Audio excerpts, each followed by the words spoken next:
플로이드 맥클랑이라는 선교사님이 쓴 제자도의 본질이라고 하는 책이 있습니다. 그는 이 책에서 아주 유명한 말을 하게 되는데요. 우리가 하나님을 사랑하는 것은 예배이고 세상을 사랑하는 것은 선교이고 하나님의 백성들을 사랑하는 것은 교제다라는 얘기입니다. 참 아주 명확하게 정의를 내려준 것이라고 할 수 있습니다. 그러면서 그는 참 온 땅 가운데 얼마나 믿음의 성도들이 많은지 여러 케이스를 소개합니다만 그중에 특별히 시몬 자이라고 하는 한 중국인 성도에 대한 얘기를 말하고 있습니다. 그는 공산치하 감옥에서 하루 14시간씩 중노동을 하면서 더위와 추위를 견디며 고문과 학대를 당하면서 지내고 있었는데 그러면서 아내는 감옥에서 유산을 하고 결국 숨을 거두고 말았습니다. 그렇지만 그런 상황 속에서도 결코 하나님을 외면하지 않고 끝까지 하나님을 의지하면서 지냈던 것이죠. 그런 가운데 하나님께서도 역시 그와 함께 하신다는 놀라운 은혜들을 나타내 보여주셨습니다. 한 번은 아주 살인적인 그런 맹추위가 닥쳤을 때 사람들이 그를 감옥 밖에다 세워서 조롱하며 비웃는 것이죠. 네가 믿는 하나님이 과연 어떻게 하는지 한번 보자. 그러자 이 시몬이 그 추위 속에서 하나님 앞에 간절하게 기도하게 됐습니다. 하나님 저를 도와주세요. 그런데 갑자기 온몸에 열기가 돌기 시작하면서 사람들이 그를 주시해서 이렇게 봤더니 몸에서 김이 모락모락 나고요. 그 발을 딛고선 그 발 주변에 눈들이 녹는 것을 보게 되어서 너무나 놀라고 두려움을 갖게 되었다는 것입니다. 아니 어떻게 저럴 수가 있나. 하나님께서 역사하시는 것을 이렇게 보여주신 것이죠. 또 한 번은 심한 매질을 당해서 두개골에 금이 가서 너무나 아픈 가운데 의식을 잃고 쓰러졌는데 그런 상황에서도 기도하는 가운데 또 하나님의 감동을 받아서 그 아픈 곳에 그 금이 난 곳에 손으로 이렇게 만졌더니 기적같이 치유되는 일도 경험하게 됐습니다. 그렇게 하면서 40년이라는 긴 세월을 감옥에서 잘 견디고 1988년 72세의 나이로 드디어 석방이 되어서 성도들에게로 돌아오게 됐습니다. 그를 맞이하는 성도들이 그 감옥 안에서 하나님께서 그를 지켜주신, 즉 하나님께서 함께 해주신 그로 인하여 얼마나 큰 위로를 받았는지 모르는 것입니다. 하나님께서는 그런 어려운 상황 속에서도 함께 해주셨다. 그러니까 하나님이 함께 한다는 그 자체가요 큰 위로가 되는 것이죠. 오늘 본문의 말씀에 보면은 설교하는 중에 한 청년이 떨어져 죽는 일이 벌어지죠. 참 모두들 낙심케 할 수 있고 시험 들게 할 수 있는 일이었지만 근데 하나님은 오히려 그것을 통해서 살아계신 하나님, 부활이요 생명 되신 하나님의 역사를 나타내 주셨습니다. 그러자 온 성도들이 어떻게 했습니까? 하나님이 함께 해주시는 것을 체험하면서 너무나 큰 위로, 적지 않은 위로를 받게 되었다는 것입니다. 본문의 말씀은 바울 사도가 드로아라는 곳에 있을 때 얘기입니다. 우리 지난 시간에 살펴봤습니다마는 3차 전도 여행을 에베소에서 마치고 이제 바울은 그동안에 다녔던 곳을 다시 한번 재방문하면서 예루살렘으로 가게 되는데 예루살렘으로 가는 여정 속에 배를 타고 가야 돼서 항구인 드로아라는 곳에 들리게 됐습니다. 트로이. 이 드로아라는 곳은 우리 2차 전도 사도행전 16장에서 살펴봤었죠. 2차 전도 여행 때 밤에 바울이 환상을 보면서 마게도냐 사람 하나가 건너와서 우리를 도우라라고 그 환상을 보았던 장소, 그곳이 바로 드로아죠. 오랜만에 이곳에 왔으니 그곳에 있던 성도들이 얼마나 참 반가움으로 맞아주고 또 말씀 듣고자 사모하는 마음으로 모였겠습니까? 7절 말씀에 보니까 그 주간 첫째 날이라고 말하고 있죠. 그 주간의 첫날. 여러분 주의 맨 마지막 날은 토요일. 그날이 안식일입니다. 그리고 안식 후 첫날 주님이 부활하심으로 말미암아 초대교회에서는 바로 그 주의 첫날, 지금의 일요일, 그날을 주의 날로서 주일로 지키게 된 것입니다. 안식일에서 주일로 바뀌어지게 된 것입니다. 그래서 그 주간의 첫날 성도들은 모여서 함께 떡을 떼며, 여기서 떡을 떼다라는 말은 성찬식 혹은 애찬식 등을 표현한 말인데 떡을 떼며 했습니다. 성찬식 할 때 여러분 떡을 먹으며가 아니고요. 떡을 떼며입니다. 주님께서 제자들과 최후의 만찬을 하면서 최초의 성찬식을 했다고 할 수 있는데 그때 떡을 나누어서 제자들에게 띄워주면서 받아라 이것은 너희를 위해서 이제 주는 내 몸이다 그런 얘기를 하시죠. 그러니까 이 떼다라는 이 말은 원어로 클라오라는 말인데 그 뜻은 찢다라는 말입니다. 떡을 먹는 게 아니고요. 우리는 떡을 띄고 떡을 찢는 것입니다. 그러니까 예수님께서 십자가상에서 예수님의 몸을 이제 제물로서 바치게 되는데 죽으셨지 않습니까? 그럴 때 그 몸을 찢으셨다고 성경은 말하고 있거든요. 그러니까 이 떡은 뭐냐면 예수님께서 우리를 위해서 주시는 그 몸인데 그 몸을 찢어서 주는 것입니다. 그러니까 띄어서 주는 것이죠. 자, 그렇게 성찬식을 하게 되었고, 그리고 이제 그것이 맞춰지자 바울 사도의 강론이 시작이 되었던 거죠. 그런데 바울 사도는 좀 전에 성경에서 우리가 본 것처럼 다음 날 바로 떠나야 됩니다. 그렇기 때문에 이제 이 성도들은 언제 다시 볼 수 있을지 모르니까 할 수만 있으면 한 말씀이라도 더 전하려고 열심을 가졌고요. 거기에 모인 성도들 또한 바울 사도가 가면 언제 또 그를 볼지 모르기 때문에 그가 전하는 한 말씀을 더 듣기 위해서 얼마나 말씀 듣는 데 집중하고 힘썼는지 볼 수가 있습니다. 전하는 자나 듣는 자나 다 같이 이 말씀의 열기로 뜨거워진 그런 모습을 볼 수가 있습니다. 여러분, 교회 역사 가운데 부흥의 때는 보면은요, 어느 나라든지 대부흥이 일어났던 곳은 항상 이런 말씀의 열기가 뜨거웠습니다. 우리나라 1907년 평양 대부흥 때도 마찬가지입니다. 산정연 교회에서, 장대연 교회에서 부흥 사경 집회가 있게 되는데요. 지금 그림에 나오는 것처럼요, 지금 한 여성이 그냥 몇 주치의 아마 그 물건들을 가지고서 머리에 이고 그랬을 거예요. 뒤에는 아기를 업고, 이 밀러 선교사가 이때의 경험담을, 목격담을 가지고 얘기를 했는데 이렇게 표현을 한 것입니다. 말씀을 사모하는 마음 하나로 혹독한 겨울 추위를 뚫고 목포에서부터 평양까지 이렇게 온 여성이 있었는데 그 여성이 지금 이렇게 메고 있었던 그 업고 온 그 애는 한국 교회의 미래였다. 여러분, 목포라면 저 끝 아닙니까? 거기서 평양까지. 그곳에서 하나님의 말씀을 전하는 사경회가 있다 그러니까 전국 각지에서 막 몰려드는데요. 그 추위를 뚫고서요, 그 몇 주치 정말 지낼 걸 각오하면서 그곳으로 막 와가지고 한 애를 업고 왔는데 그 애가 한국교회 미래였다. 얼마나 멋진 말입니까? 그래서 그곳을 밤늦게까지 사경에 참석을 하고 절야기도 하고 얼마나 열심히 했는지 모르죠. 여러분, 그래가지고요, 오늘날 우리 한국교회가 이렇게 세워진 것입니다. 말씀의 열기로. 그래서 저도 생각해보면 참 요즘은 이제 그런 일들이 흔치 않습니다만은 제가 초등학교, 중학교 때만 해도 그런 것 같아요.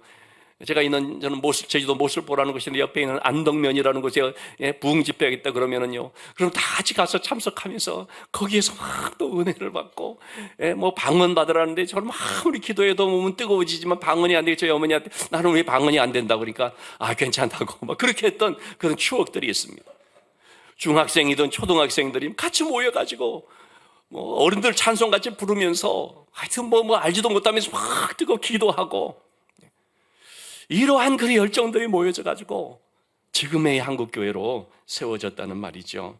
자, 드로아에서도 그런 열기가 뜨거웠다고 할 수 있습니다. 그래서 바울 사도가 그곳에 모인 성도들의 모습을 보면서 강론하는 것을 끝낼 수가 없는 것입니다. 시간이 어느 정도 지났는데도 불구하고 계속 해버린 거죠. 오랫동안 하게 되었습니다. 자, 그때 당시의 환경은 8절 9절에 나와 있는 것처럼 그렇게 쾌적한 환경이 아니었죠. 윗다락한 3층쯤 되는 그런 자리에 모여서 사람들이 그냥 운신할 수 없을 만큼 그렇게 많이 모였겠죠. 그래 등불을 밤이니까 등불을 많이 켰는데 지금처럼 뭐 좋은 기름이 아니죠.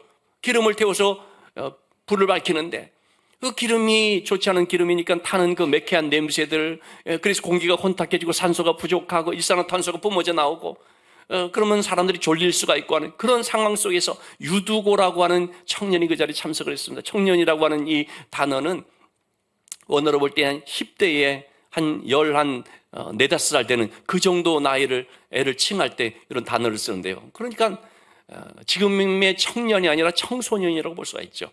유두고, 유티코스라고 하는 이 이름은 당시에 노예라든지 하층민들에게 많이 붙여진 이름이었다고 합니다. 그래서 유두고는 아마도 누군가의 집에 노예나 종이었을 것이다라고 추정을 합니다. 유두고는 하루 종일 일하면서 피곤한 몸을 가진 상태에서 집에 가서 쉬지 않고 바울 사도가 말씀을 전한다고 하니까 그 말씀을 듣기 위해서 열심으로 그 자리에 참석을 하는 것입니다. 그런데 그는 아마도 그곳에 많은 사람들이 모여 있어서 어른들에게 자리를 양보하고 자기는 이제 좀 창가 쪽으로 갔는 것 같습니다. 더군다나 굉장히 피곤할 테니까 잠을 쫓기 위해서 바람이 통하는 그런 창가 자리로 앉아 있었던 것 같습니다. 창가에 걸터 앉아서 졸았다라고 했는데 여러분 그것은 뭐 건방져서가 아니라 그 자기 나름대로 졸음을 쫓기 위해서 그런 자리로 갔다고 생각이 됩니다. 그런데 강론을 더 오래 하자. 참 바울 사도도 눈치가 있어가지고 좀 거기서 끝내주면 얼마나 좋습니까? 그런데 또 계속 이렇게 해버리는 것입니다. 그랬더니만 이 유두고라는 청년이 조는 가운데 아차하는 순간 떨어져서 그만 죽고 말았습니다. 제가 이렇게 자료들을 찾아보니까 어떤 성경학자는 이걸 가리켜서 이렇게 해석하는 분도 있긴 있더라고요. 말씀을 들을 때 졸다가 죽을 수 있다 경고하기 위해서 주는 그런 말씀이다. 죄송한 말씀이면 택도 없는 말입니다. 예배 시간에 졸다 죽는다, 주일 빠지면 교통사고 난다. 여러분 하나님은 그런 무식하고 공갈 협박하는 분이 아닙니다. 그런 식으로 말하는 목사님들도 사실 좀 있는데 그건 진짜 참 하나님의 마음을 아프게 하는 그런 말입니다. 이 유두고는 얼마나 피곤한 가운데서도 그렇게 한 말씀 들으려고 그 자리에 와서 그러다가 참 부지불식간에 이런 어려움을 당하겠습니까? 그래서 종교개혁자 칼빈은 이 부분을 주석하면서 그런 얘기를 한 것이죠. 무슨 뭐 졸다가 잘못하면 죽는다, 그런 말은 참 터무니없는 말이고, 온종일 일하다가 피곤한 가운데 말씀을 들으며 졸린 것은 자연스러운 현상이지, 그 열심을 우리가 봐야 되지, 그런 가운데 어떤 일을 당했다고 해서 비난하거나, 성경에서 어디 유두고를 비난하는 것이 있으면 전혀 그런 것이 없습니다. 그렇기 때문에 여러분, 우리는 졸리면 차라리 교회에서 졸 바에는 그냥 집에 가자, 그렇게 하면 안 되고 졸아도 교회 나오는 것이 좋습니다. 어떤 분들은 그런 얘기를 하죠. 남편을 억지로 끌고 왔는데 남편의 예배만 말씀만 시작되면 졸고 그러니까 창피하다고 다음부터는 당신 교회 나오지 마. 그러면 남편이 뭐라고 하겠습니까? 얼씨구 좋다 하면서 다음에 안 나오죠. 그러면은 무슨 은혜를 받을 기회를 가질 수가 있습니까? 졸아도 괜찮으니까 나오라고 해야 됩니다. 제가 반도 아파트라는 곳에 살 때인데요, 거기에 이제 교인들이 좀 여러 명이 있었습니다. 새벽에 새벽 기도를 제가 가는데 어떤 한 남신도인데요, 하여튼 이분은요 새벽 기도를 성경책 끼고 새벽 기도를 나오면서 꼭 한 모금을 빨면서 나오는 것입니다. 모닝 흡연. 이게 뭐 기분이 그렇게 좋다나, 평생 그렇게 해왔으니까요. 근데 같이 나오는 여집사님 볼 때는 너무 참 이게 좀 창피스럽게 느낀 거죠. 그래서 막 그냥 잔소리를 하는 거죠. 당신 그러려면 새벽 기도 나오지 말라고. 그래서 제가 말씀드렸어요. 그렇게 말하지 말고 한 모금 빨아도 좋으니까 새벽 기도 꼭 나오라고. 그렇게 해야 된다고. 알고 봤는데 이분이 이제 당시에 서울시 고위 공무원이었었는데 국장 승진을 앞두고 기도 제목이 있어서 나온 거예요. 믿음이 무슨 있어서가 아니라 기도 제목이 기도하기 위해서 나왔던 거예요. 그렇게 나오긴 나오면서도 또 참 그 또 습관이 있으니까 그렇게 하면서 온 거죠. 얼마나 참 귀합니까, 여러분. 그랬더니 꼭 그래서는 아니겠지만 어쨌든 참 하나님이 은혜 주셔서 이제 국장으로 승진도 되고, 그리고 또 제가 제자 양육을 이렇게 하면서 봤더니 처음 말씀이 들어가면서 믿음이 이렇게 성장하고 변화가 되더라고요. 여러분, 우리가 피곤할지라도 예배에 참석하는 것이 더 잘하는 것이다 생각을 해야겠습니다. 하나님이 그것을 귀하게 여기십니다. 믿음이 없어도 아직 술, 담배 못 끊고 괜찮습니다. 교회 나와서 열심히 예배 참석하면 되는 것입니다.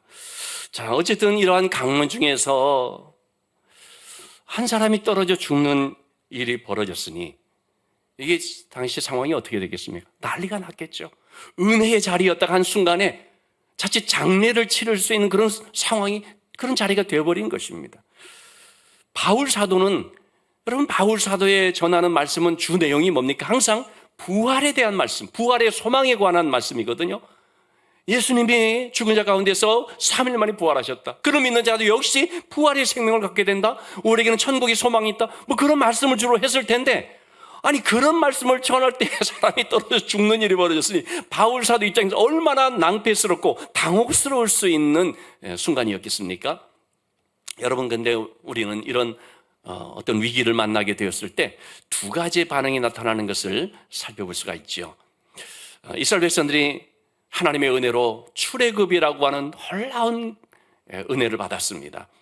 그런 정말 엄청난 하나님의 역사를 경험을 했죠. 그러면은 모든 것이 다 잘 될 줄 알았는데 광야로 나가는 길목에 홍해를 만나게 되죠. 뒤에서는 애굽의 군대가 추격해 오고, 그리고 앞으로 나갈 수 없이 홍해가 놓여져 있고 완전히 이건 꼼짝달싹할 수 없는 상황이 됐죠. 자, 이러한 상황이 됐을 때 한순간 그렇게 놀라웠던 하나님의 은혜가 그냥 순식간에 그냥 없어져 버리고 다 까먹어 버리고, 그 백성들의 반응이 어떠했습니까? 그냥 난리를 쳤죠. 출애굽기 14장 10절에서 12절의 말씀을 보면 심히 두려워하여서, 그래서 막 말이 여과 없이 막 나오는 거죠. 모세를 향하여서 원망하고 비난하고 하나님을 향하여서 불평불만을 쏟아내고, 우리가 지금 여기서 죽게 되었다. 차라리 우리가 애굽 사람 섬기는 것이 나을 뻔했다. 왜 괜히 애굽에서 우리를 건져내가지고 끄집어내가지고 우리가 지금 여기서 죽게 만드느냐, 막 그런 식으로 아우성을 쳤겠죠. 사탄은요, 위기를 만난 우리의 마음속에 먼저 두려움을 심어놓습니다. 그 두려움 때문에 우리의 믿음이 작동되지 못하고, 그 두려움 때문에 우리가 다 끝난 것처럼 여겨지고 망한 것처럼 느껴지게끔 만든다는 것입니다. 그리고 또한 그런 상황을 과장시켜서, 그래서 원망 불평하게 하고 공동체를 이간하고, 그래서 서로 간의 관계를 파괴시키고 그러는 거죠. 모세는 어떻게 했습니까? 모세는 그런 백성들의 모습을 보면서 자기 자신도 스스로 낙심되거나, 또는 그 백성들에 대한 분노의 마음을 갖거나, 혹은 하나님께 대한 서운한 원망의 그런 마음을 가진 것이 아니라, 그는 사람들을 바라보지 않고 상황을 바라보지 않고 구원의 하나님을 바라보는 것이죠. 그래서 하나님 앞에 엎드려 기도할 때에 하나님의 말씀을 통해서 힘을 얻고, 출애굽기 14장 13절에서 14절의 말씀, 백성들에게 그렇게 담대하게 선포를 합니다. 여러분들이여 두려워하지 말라. 백성들은 먼저 안심을 시키는 것입니다. 두려워하지 말라. 가장 중요한 것이 뭐냐면 두려워하지 않는 것입니다. 그 일이 아직 이루어지기 전이지만 먼저 두려워하지 말아야 되는 거죠. 두려워하지 말라라는 것은 모세가 전혀 두려움이 없기 때문에 그런 것이겠습니까? 모세도 두렵지 않습니까? 그러나 두려움을 이겼기 때문인 거죠. 여러분, 믿음의 사람들은 두려움이 없는 것이 아니라 두려움을 이기는 것이라고 말씀을 드렸죠. 두려움을 이겼기 때문에 그 백성들에게도 두려워하지 말라라고 했습니다. 어떻게 해서 두려움을 이길 수가 있었습니까? 이 모든 것을 주관하시는 분이 하나님이신 것을 믿었기 때문입니다. 지난주에도 말씀을 드렸지만 모든 것의 주인 되시는 분은 하나님이시고, 하나님이 주관하신다는 거, 하나님의 주권으로 역사하신다는 거죠. 그래서 하나님은 필요하면 하나님이 도우시는 것입니다. 도움의 손길을 통해서 서기장과 같은 하나님을 알지 못하는 사람을 통해서라도 바울을 도우시는 것처럼 하나님이 반드시 도우신다는 것입니다. 모세는 그것을 믿었습니다. 왜냐하면 그걸 경험했기 때문에요. 그 애굽의 바로 왕을 하나님께서 굴복시켜서, 그래서 정말 불가능하다고 생각했던 이 출애굽의 역사를 이루신 분이 하나님이지 않습니까? 하나님이 그 능력을 생생하게 체험을 했고 하나님이 도우심을 경험했기 때문에, 그래서 너희는 하나님을 바라보라, 여호와께서 너희를 위하여 싸우시리라 말씀합니다. 이 말은 뭡니까? 이 일은 지금 하나님의 일이라는 것입니다. 우리가 할 일이 아니고, 우리에게 달린 문제가 아니고 하나님에게 달린 문제고 하나님이 싸우는 싸움이다라는 것을 지금 말해주고 있는 것입니다. 그러니까 우리는 가만히 있으면 됩니다. 가만히 있다는 것은 손 놓고 그냥 있는 것을 말하는 것이 아니고 하나님 바라보면 된다는 것이죠. 기도하면서 하나님을 의지하면 된다는 것입니다. 그러면 하나님께서 하신다는 것입니다. 이처럼 위기 앞에서 대조적인 두 반응을 살펴볼 수가 있는데, 자, 바울의 경우도 마찬가지입니다. 지금 강론하는 중에 사람이 떨어져 죽는 일이 벌어졌지 않습니까? 그러자 거기 모인 사람들의 반응은 뭐였습니까? 소란한 것이었습니다. 난리를 치는 것이었습니다. 아마 시끌벅적했겠죠. 시험 드는 사람도 있었겠죠. 동요하는 그들에게 바울 사도가 먼저 한 말은 10절 말씀, 떠들지 말라라는 말이었습니다. 떠들지 말라. 왜냐하면 그들 큰 소리로 막 떠들고 있었기 때문에. 여러분, 교회 안에서 어떤 문제가 생기면 두 종류로 딱 나타납니다. 교회 안에 어떤 문제가 생겼을 때 떠들면서 큰 소리 치는 사람, 누구 탓이냐, 왜 이렇게 됐느냐, 이제 안 된다, 우리 교회 망했다, 이렇게 떠들며 소리치는 사람이 있고, 또 한 종류는 뭐가 있습니까? 기도하는 사람이 있습니다. 하나님 도와주세요. 이것이 은혜 받는 기회가 될 수 있게 해주세요. 기도하는 사람이 있습니다. 떠들지 말라라는 것은 뭡니까? 하나님 바라보고 의지하고 하나님 앞에 기도하라는 말 아니겠습니까? 떠들지 마라. 떠드는 것은요, 불신앙인 것입니다. 기도하는 것은 신앙인 것입니다. 여러분, 우리 가정 안에서 어떤 문제를 만났을 때 떠들지 마시고 기도하시기 바랍니다. 불신앙으로 반응하지 마시고 신앙으로 반응할 수 있기를 바랍니다.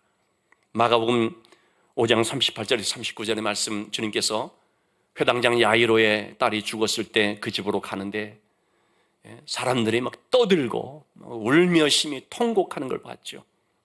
다 끝났다는 거죠. 제 아무리 예수님이 와도 죽었는데 뭘 하겠느냐, 이런 식으로 냉소적인 반응 가운데 주님이 하신 말씀이 뭡니까? 어찌하여 떠들며 우느냐. 떠들지 말라는 것이죠. 생명의 주관자가 되시는 예수님을 믿고 의지하라라는 말씀이 되겠습니다. 떠드는 그 자리에 있는 사람들과 달리 바울은 이제 어떡합니까? 바울은 그 위에 엎드려, 다시 한번 말씀을 10절 말씀을 한번 보시면, 그 위에 엎드려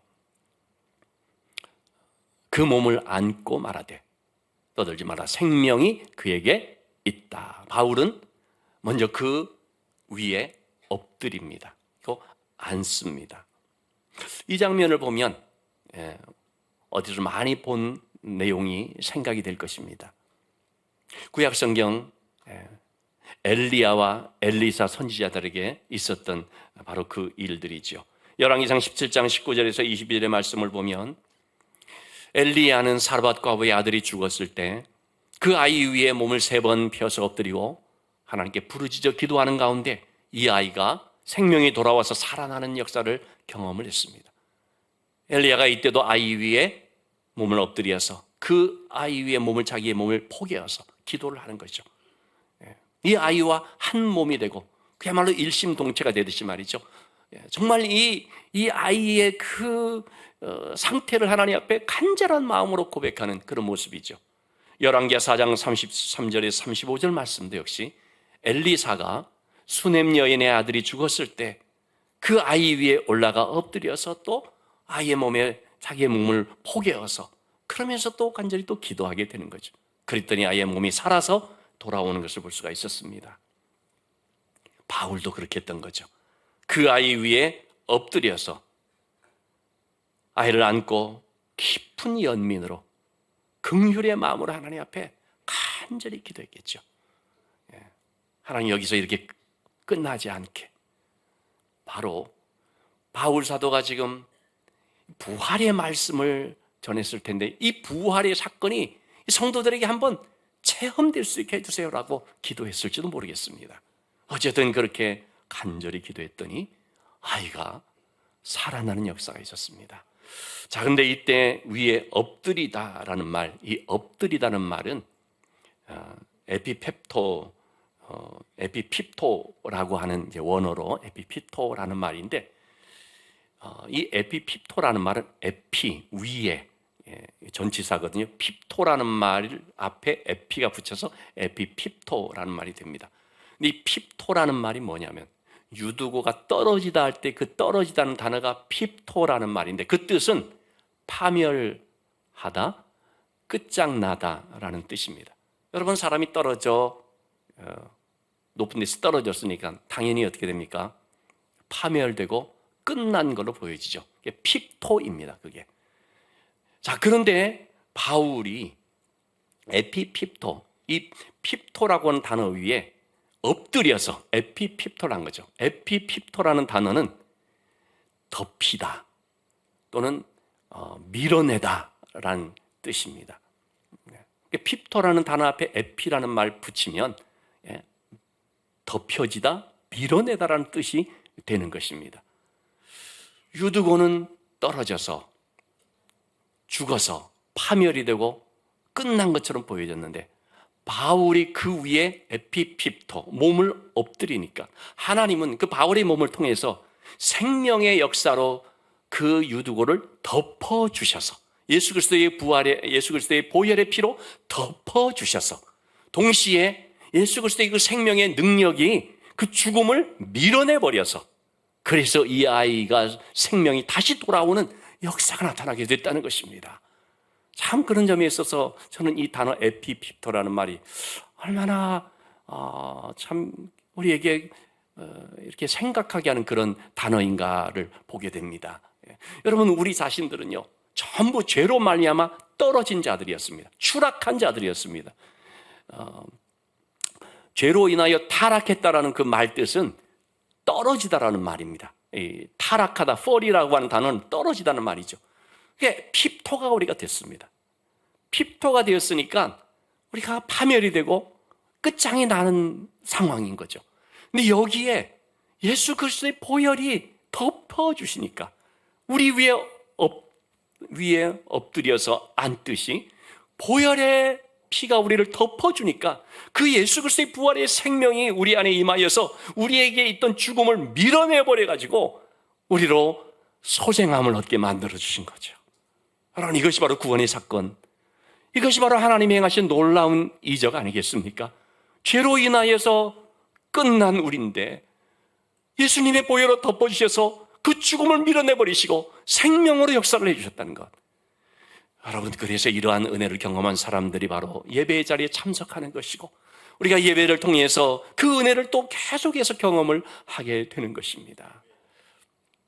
유두고는 잠시 잠깐 기절하고 정신을 잃은 것이 결코 아닙니다. 이 사도행전을 기록한 누가는 의사입니다. 그러니 진단을 하고 정확하게 나오는 거 아니겠습니까? 일반 사람들이 그렇게 말했으면 죽은 것처럼 보였지만 실제는 아니었구나 라고 할지 모르지만 의사인 누가가 진단을 했으니까, 죽었다고 말했으니까 죽은 거죠. 그런데 다시 생명이 돌아왔는데 그것은 하나님께서 하신 역사였습니다. 하나님이 살려주신 것이었습니다.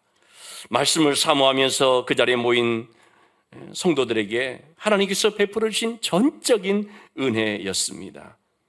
밤중 내내 강론을 듣고 있던 그 성도들은 처음에는 갑작스럽게 당한 이 불의의 사고로 인해서 얼마나 충격을 받고 놀랐겠습니까? 그런데 바울의 기도로 이 아이가 살아나게 되자 눈앞에서 하나님의 이 능력을 생생하게 체험을 하게 된 것입니다. 놀라운 하나님의 이적을 경험하게 된 것입니다. 그러니 11절 12절의 말씀입니다. 그들은요 그 밤의 사건이 평생 잊을 수 없는 감격의 밤이 됐을 것입니다. 밤새도록 얘기를 하는 거죠. 두려움과 흥분과 놀라움 속에서 밤을 지새면서 간증을 서로 나누는 거죠. 그리고 또 한 가지, 그것은 그 성도들에게 적지 않은 위로를 주는 사건이 됐습니다. 큰 위로를 받았다고 말하고 있습니다. 바울이 떠난 뒤에도 아마 그걸 보면서 유두고를 볼 때마다 얘는 하나님이 살아계신 증거야, 그러면서 깊은 위로를 맛보았으리라고 봅니다. 여러분, 하나님이 함께 주시는 것을 경험하게 되면 위로를 맛보게 됩니다. 우리 교회에서 지금 국내성회봉사로 안성만정교회를 돕고 있는데요, 먼저 사전 작업으로 필요한 어떤 보수 공사들을 업자를 통해서 지금 지난주에도 잘 마치고 또 어제도 가서 우리 곽 집사님 음향 체크하면서 또 손보고 그러는데 참민농전 교회에서 묵묵히 사역을 감당하고 있던 그 목사님 네 분이 제가 아는 분을 통해 소개를 받았는데 그분한테 여러 차례 전화를 하면서 계속 전화를 하면서 너무 고맙다고, 너무 고맙다고. 그게 무슨 뜻이냐면요, 참 그 시골 교회에서 목회를 하는데 그 누구도 알아주지 않는데 그 목사님 네 분이 나름 참 세상적으로 보면은요 괜찮은 스펙을 가진 분들이거든요. 서울대, 남편 목사님 서울대를 나왔고 제 신학대학은 후배인데요. 그 사모님은 외교관 딸이 되시는데 캘리포니아 주립대학을 나와서 영어로 꿈을 꾸는 그런 분이라고 하는데, 그런데 시골 교회에서 이렇게 하면서 굉장히 마음이 참 어떤 때는 낙심도 되고 그런 것이 있었지 않겠습니까? 그런데 하나님이 기억하고 있구나, 하나님이 우리를 알아주고 있구나, 그게 느껴져서 이 설린교회라는 전혀 자기들 알지 못한 그런 교회를 통해서 도움의 손길을 이렇게 받게 되고 하니까 그게 너무 큰 위로가 된 것이죠. 여러분, 이처럼 우리가 하나님이 나와 함께 하신다는 사실을 깨닫게 되면요 말할 수 없는 위로를 받게 됩니다. 여러분, 우리 모두 다 그런 하나님의 위로가 되었으면 좋겠습니다. 누군가에게 하나님이 당신과 함께 합니다라는 걸 보여주고 증거할 수 있는 하나님의 위로를 주는 사람. 유두고는 비록 큰 어려움을 당할 뻔했지만 어려움을 당했지요. 그런데 그는 또한 사람들에게 위로의 하나의 증거로 나타날 수가 있었던 것처럼 우리도 세상 가운데서 그런 하나님의 위로가 될 수 있어야겠다는 것입니다. 이러한 사건은 전능하신 하나님께서 어떻게 우리 가운데 함께 하시는지 보여주는 그런 놀라운 사건이라고 할 수가 있겠습니다. 특별히 말씀의 은혜를 사모하는 성도들을 하나님이 아시고 그들 가운데 하나님께서 깊은 위로로서 보여주신 거죠. 또한 여러분, 바울 사도 같은 경우에는 앞으로 죽음의 세력과 싸우면서 많은 시련을 겪으면서 복음을 전해야 되는데, 이런 일을 통해서 또 자기 자신도 하나님의 그런 능력을 체험하면서 큰 용기를 얻게 되는 기회도 되었으리라고 봅니다. 여러분, 오늘 본문의 말씀은요, 말씀의 메시지는 바울 사도가 죽은 자를 살렸다, 혹은 말씀 듣다가 졸면 죽는다, 그러니까 설교 짧게 해야 된다, 절대 그런 메시지 아닙니다. 이 말씀은 하나님께서 함께하여 주심으로 큰 위로를 주신다라는 그런 내용입니다. 오늘도 하나님께서는 바로 우리 가운데 그렇게 함께하여 주셔서 우리를 위로하시기를 원하십니다. 믿음으로 산다고 하지만 우리의 삶 속에 넘지 못할 산 같은 문제들, 파도 같은 문제들, 참 극심한 슬픔들이 밀려올 때가 얼마나 많습니까? 그래서 우리의 마음이 낙심되고 근심에 눌릴 때도 있죠. 그런데 여러분, 우리가 상황 바라보지 말고 떠들며 소리치는 것이 아니고, 전능하신 나의 주 하나님은 늙지 못함이 없으시다, 믿음을 가지고 그 하나님을 의지하며 말씀 붙들고 기도하며 나갈 수 있어야 하겠습니다. 그럴 때 하나님 반드시 우리와 함께 하시고 우리를 위로하시는 선한 손길로 역사하실 줄을 믿습니다.